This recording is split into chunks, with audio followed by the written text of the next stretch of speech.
Hello guys, welcome back to my channel.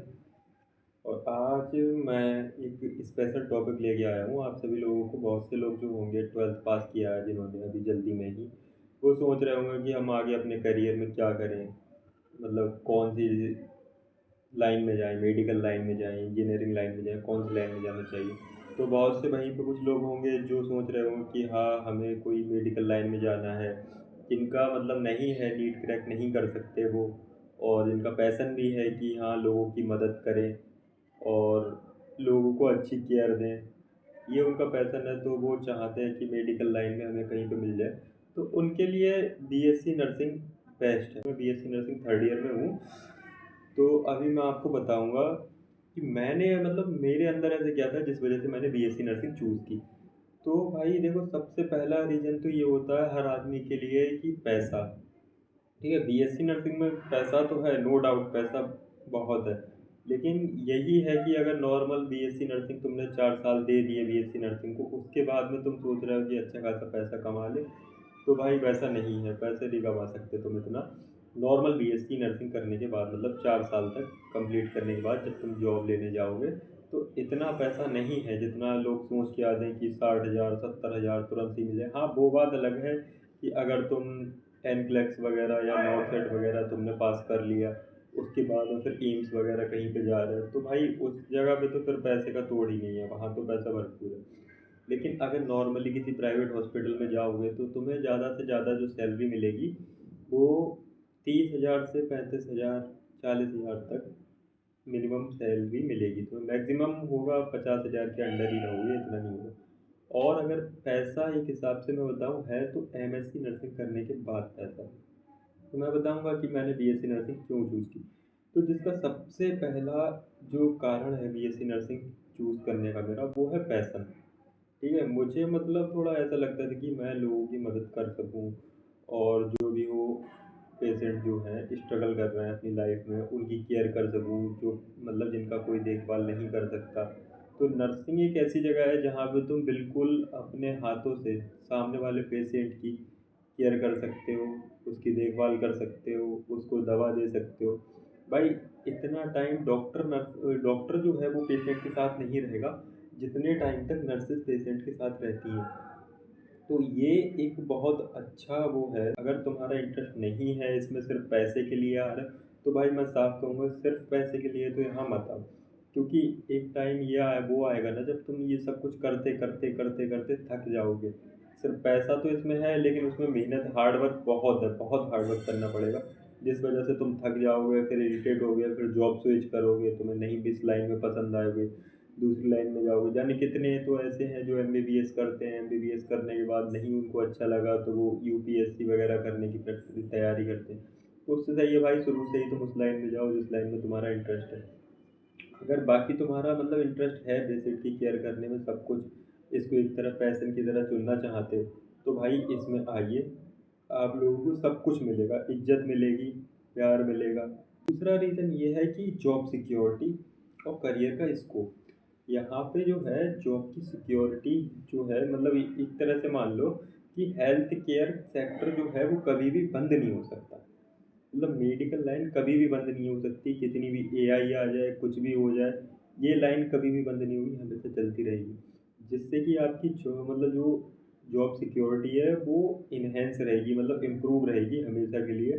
कि कभी भी तुम्हारी मतलब उस पर कोई वो नहीं आएगा कि मतलब एक तरह से डेंजर, मतलब खतरा बोल सकते हैं हम, कि तुम्हारी जॉब जाने का, जॉब नहीं मिल रही है, स्कोप नहीं है, वो नहीं भाई, इसमें बहुत स्कोप है। और फिर भाई इंडिया तो इंडिया, एब्रॉड में भी नर्सिंग की डिमांड, नर्सेस जो हैं वो डिमांड बहुत ज़्यादा बढ़ रही है, दिन ब दिन बढ़ती चली जा रही है एक हिसाब से सोचोगे तो। और मोस्टली अमेरिका, ऑस्ट्रेलिया और कनाडा, यहाँ पे तो नर्सेस की डिमांड बहुत ही ज़्यादा है। तो जितना हो सके मेरे हिसाब से, अगर तुम्हारा मन है कि इसमें आओगे, मतलब पैशन में मन है कि यहाँ पेशेंट केयर करना है, तो भाई आइए, बहुत अच्छी जगह है ये। और यहाँ पे जो रेस्पेक्ट तुम्हें मिलती है वो कहीं और नहीं मिल सकती है, इतना मैं आपको बताऊंगा।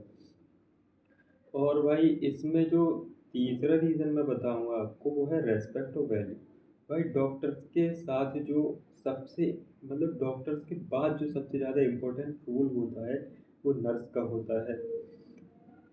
नर्सिस से ज़्यादा टाइम पेशेंट के साथ कोई भी स्पेंड नहीं करता भाई। सबसे ज़्यादा टाइम तक नर्सेज रहेंगी, उनको खाना खिलाना, दवा देना, सब कुछ जो भी करेगा नर्सेज करेंगी। डॉक्टर का क्या काम है? डॉक्टर आएगा, ऑपरेट करेगा, उसके बाद फिर कहाँ जाएंगे? नर्सेज के पास आओगे। पेशेंट आएगा नर्सेज के पास, पूरी देखभाल करना, सब कुछ दर्द है उसके लिए नर्स जाएगी, सब कुछ नर्स को करना है भाई तुम्हारा। तो जो है सबसे ज़्यादा टाइम तक तो नर्सेज ही रहती हैं, इस वजह से सबसे ज़्यादा रेस्पेक्ट भी नर्सिंग की ही होती है।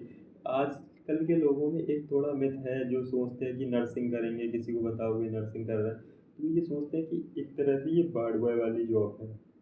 जैसे कि बार्ड बॉय या फिर जो थर्ड क्लास जो भी पर्सन होते हैं, मतलब स्वीपर वगैरह, उनके दिमाग में मेंटलिटी ऐसी हो गई है कि उनको ये लगता है कि हाँ नर्सिस का मतलब है स्वीपर।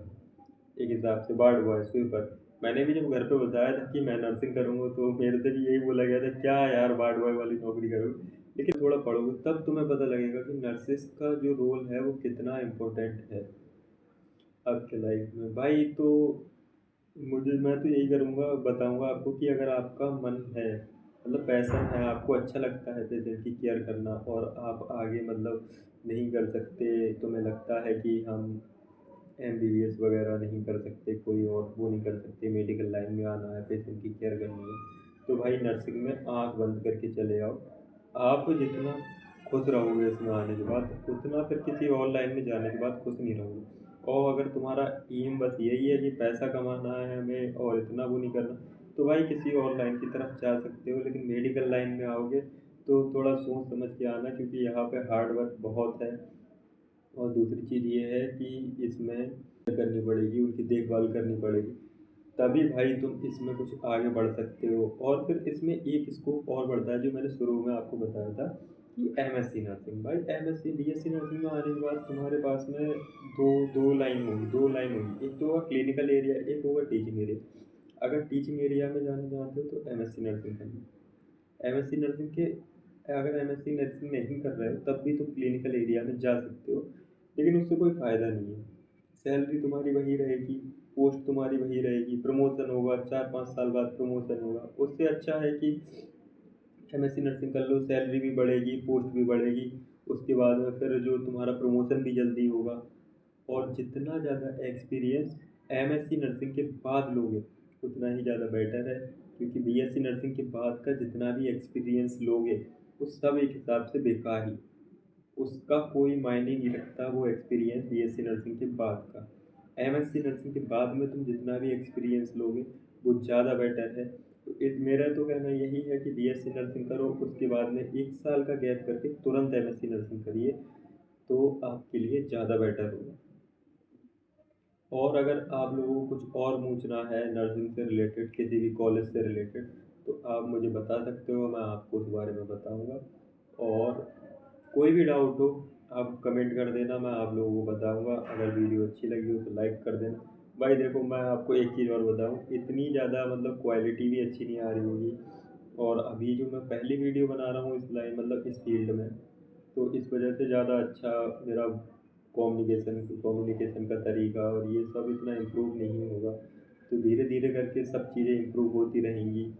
और अगर आप चाहते हो कि मैं किसी और टॉपिक पे भी वीडियो बना के आप लोगों को डालूँ, तो प्लीज़ मुझे बताना, मैं उस टॉपिक के बारे में भी आप लोगों को पूरी डिटेल से समझाऊँगा। अगर वीडियो अच्छी लगी हो तो लाइक और सब्सक्राइब कर लेना। Thank you.